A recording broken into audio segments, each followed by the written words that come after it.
Tell me just what it was like being on that red carpet. You look stunning, by the way. Oh, thank you. Oh my goodness, Kachi. It was truly a night to remember. To see one of the most iconic basketball legends of our time, Irving Magic Johnson, right?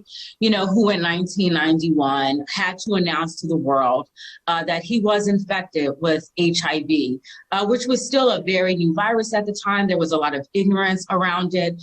To turn his tragedy into triumph was so remarkable. There were so many people on that carpet last night who came out to support Irving Magic Johnson. I mean, Samuel Jackson was there and his wife LaTanya, and you see Samuel in the documentary. Boris Kodjoe was there to show his love and support. I mean, it was a red carpet to remember. Stevie Wonder was there, who came out to show his support. I don't know if you are familiar with a young woman by the name of Hydea Broadbent. She was diagnosed with HIV many, many years ago. I'm not sure if she was born with it. I think she was born with it. She was there last night and she talked about, just her journey being HIV positive and how she and Magic Johnson connected in that way as they both became good voices for people who were infected with HIV and really just spreading knowledge about, the disease and how we need to be careful. But it was just so great to see the camaraderie. There were sports figures, politicians, actors, writers, musicians. Eric Benet was there. Debbie Allen and Norm Nixon was there. And Norm spoke about, his time, being on the court with Irving Magic Johnson. It was just so remarkable, so remarkable. I mean, I just cannot wait, for the world to get an opportunity to see this 4-part documentary. We're going to get a chance to see never before seen footage of him, growing up in Michigan, those early days of him playing for Michigan State, of course, him being the first draft pick for the Los Angeles Lakers in 1979. This documentary is chock full, from a man, like I said, who, started, his career on this high note, to being infected with HIV and having to announce to the world that he had this disease in 1991. This documentary is going to explore his global impact. We're going to see that evolution. Yeah, I cannot wait to actually see it. I can only imagine how, people are also going to respond to it, because it takes me back to when Billy Porter had that interview with Jimmy Fallon, I believe, and he revealed to the world that, in fact, he had been living with HIV for the last 14 years. And it was a big shocker to a lot of people because they asked themselves, how? He doesn't look it, he doesn't act it. And I think this is just one of those documentaries that's just going to help us take away that stigma. But hey, let's move away from this conversation now, Tanisha, and talk about Britney Spears. So what is it for you? Do you believe that Britney is pregnant? I kind of do. I kind of do. I want to, maybe because, I'm so team Britney. I was actually in the courtroom when her conservatorship ended. And, I got a chance to see a woman who was just so full of love and just excitement about the next phase of her life. So I don't know. I'm team Britney. I would like for her to have a fresh start. If she's in love and she wants to have a baby, go for it, Britney. I'm here. Look at her. We love Britney. How adorable is she? No, she is. How adorable. She is adorable. But you see, my issue here is she came out to tell us something about how she was on vacation, and then her partner told her she had a lot to eat, so he told her she was food pregnant. And then she says, oh, by the way, I took a test and I'm having a baby. I mean, for me, I hope she really is pregnant, and I hope that it is real. But I also cannot help but just wonder why there seems to be a conversation around her mental health. One, because she just got out of that conservatorship, a conservatorship where she was not allowed to even decide whether or not she could have a baby. So it's like, is this about to be another mental battle Britney will have to face with? It's like Britney versus the public, where people are saying things like, oh, Britney, are you sure you can handle being pregnant right now? Oh, Britney, are you really pregnant, or are you just saying this again because, people are used to you saying things? So that's only, I'm kind of scared for Britney. I wish she had just just held off on releasing the information to people, because from what we've seen, your team, Brittany, so am I, but people really don't care, Tanisha. Yeah, yeah. You know, I think it's a situation where, unfortunately, Brittany has not had the right people around her. You know, and that's just so important for all of us, honestly. It doesn't matter, you know, what career we're in. You know, we have to have people in our life who genuinely love us and care about us and not want to leverage us for, you know, fame, financial stability, whatever the case may be. And that has been the case with Brittany. You know, and so I think, unfortunately, there's always going to be a conversation about whether or not she is mentally stable, because people want something from her and they want an excuse as to why she should not be, you know, able to be at the reins of her own life. And it's so sad when you really think about it in its totality, you know, to be in that courtroom a few months back, you know, watching her go back and forth as to why she should have control over her life, her choices, her finances, her family. It's just very sad, you know, very sad. And it's unfortunate. We live in a culture, we have a hail you and nail you culture, right? Like when you're the underdog and you're on your way up, everybody's rooting for you. And then when you're there, you can't wait to bring you down, you know, and I think that is the case with Britney Spears, as it is with so many other, you know, young pop artists and existing talent too. I mean, it's just really sad, you know, but again, more. I hope that, you know, whatever it is that this comes out to be, I just hope, like you said, she has the right support system this time to weather that storm. Tanisha, let's take a quick break on the show. We'll be back. And when we do come back, get ready for this, guys. We're going to say the truth about how we really feel about Jennifer Lopez getting engaged again. Stay with us. We'll be right back. You're welcome back to Rise 360. My name is Kachi Alfie, and guess what? We still have Tanisha, who is in Los Angeles, entertainment correspondent, and together we have been talking about the biggest entertainment stories this week. Okay, so Tanisha, Jennifer Lopez got engaged to Ben Affleck. I don't want to be a Betty Downer, like, oh, buzzkill. But how does one and I hate to say this because I shouldn't judge, but it's like the fact that I don't even know if I'm excited anymore, because I saw this exact same reaction barely a year ago with Alex Rodriguez. So it's like, I'm sorry, what is going on here? You know? Okay, so first of all, I'm not going to let you talk about J-Lo. That's not happening. You will not talk about J-Lo.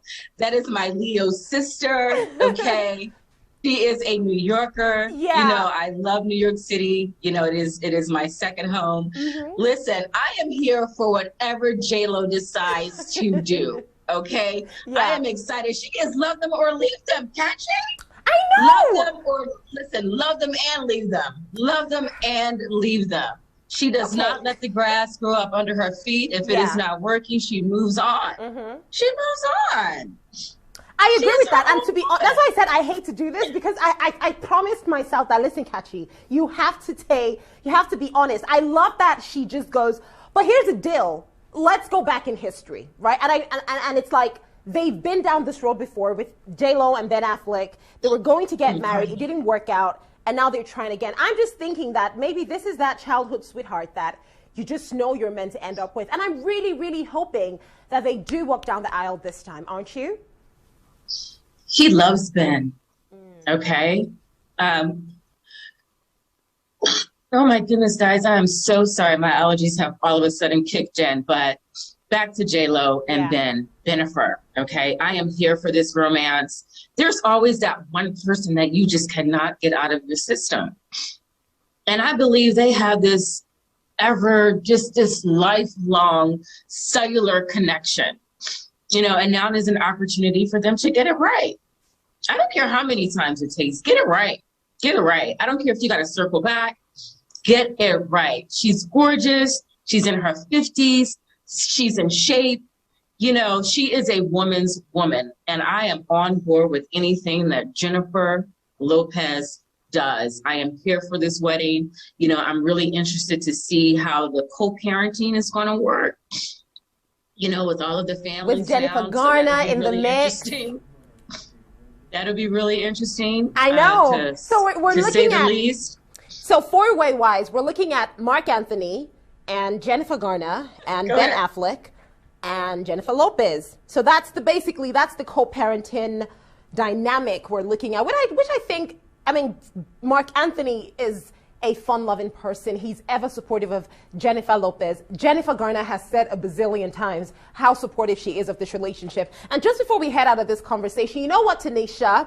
I think I'm going to go with your view, because now that I think about it, that fear of what will people say and what if people think I'm crazy getting engaged again this soon is one of the reasons why women stay in relationships that they shouldn't. Because, people would always just think that. So now that I think about it, actually, I agree with you. Thanks for opening that up. I'm so happy she moved on.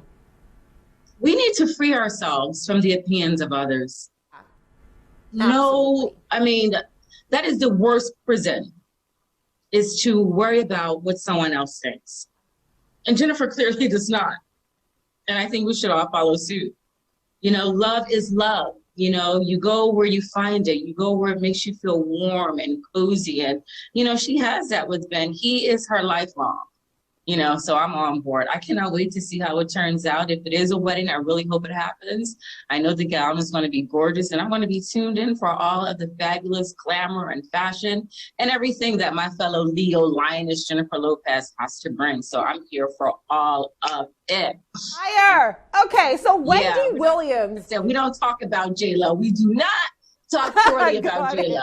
Let's talk about Wendy now. I think we can talk about Wendy because somebody said something funny, although I thought it was a really mean thing to say because of everything Wendy Williams has been through. That, basically everything Wendy Williams is going through, going head to head with her bank, Wells Fargo, trying to sort out her financial status, not being sure what the status of her show, the Wendy Williams show, is, because now Sherry Shepherd, there's all that conversation about her taking over that time slot. That is just karma, because for all the bad things she said about people. But I don't even think that's a fair thing to say. I really am worried about Wendy Williams. Are you? Am I worried about Wendy Williams? No. She's not for me to worry about. Wendy is in God's hands. I'm not here to judge and say that what has happened to her is a result of karma. I think that's a bit much. I wish Wendy Williams well. I had the opportunity to interview Wendy Williams. I want to say it was the summer of 2018. It was her birthday gala. She was launching her Be Here campaign. She had a bit of an incident during my interview with her where, she lost her footing, and it's an interview that I actually never ran. Honest and truthfully, there was a lot of pushback about it. Members of her team, didn't want me to run it. They also did not want to license the interview, and so when it comes to Wendy Williams and, me, having any kind of opinion on her, I just wish her the absolute best.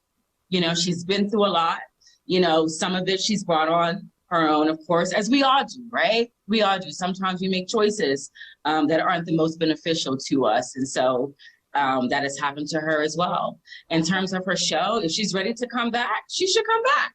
Exactly. And I'm hoping that she will be ready to come back sometime soon. I'm fingers crossed, because at the end of the day, like you said, she is in God's hands, and she does deserve the best. Everybody does. Tanisha, before I let you go, I want to ask you one final question, and it is going to be the story for this week that stood out for you. This is your story of the week that you're going to go into this Easter weekend just dreaming, thinking, and just getting jiggy with the story. What story would that be for you? My story of the week, Kashi, I have to go back to the story of Earvin Magic Johnson. One of the greatest basketball players of our time, a man who turned, tragedy into triumph. And being the subject of this documentary, They Call Me Magic, is pretty spectacular. You know, you guys, you have to tune into it. It's streaming April 22nd on, did I say it's Apple TV Plus? Forgive me, Apple TV Plus. I mean, Irving Magic Johnson, he has had such a global impact on and off the court. You know, as somebody who lived in Harlem, we used to do a lot of activations at Magic Johnson Theater. And we knew that was a safe place for us. And so, I mean, this documentary is going to talk about his childhood growing up in Michigan, you know, playing basketball at Michigan State, being the first draft pick for the LA Lakers, you know, in 1979, being a father, you know, discussing, you know, what it was like for him and EJ to get their footing when EJ came out, you know, as gay. I mean, this is such a big deal, you know, so this is the documentary. This is my pick of the week. Look at him. Look at how handsome that guy was. Oh my goodness. Look at that. So happy you picked this. Because this story, Magic Johnson's story inspires me as well. But I would say my story of the week, before I let you go, Tanisha, is Britney Spears announcing her pregnancy.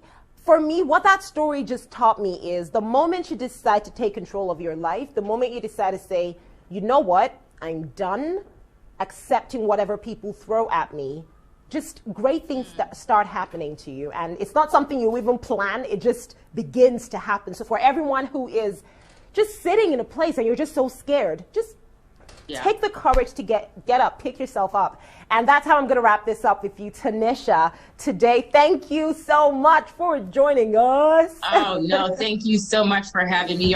You are the absolute best. Thank you. Enjoy the rest of your weekend.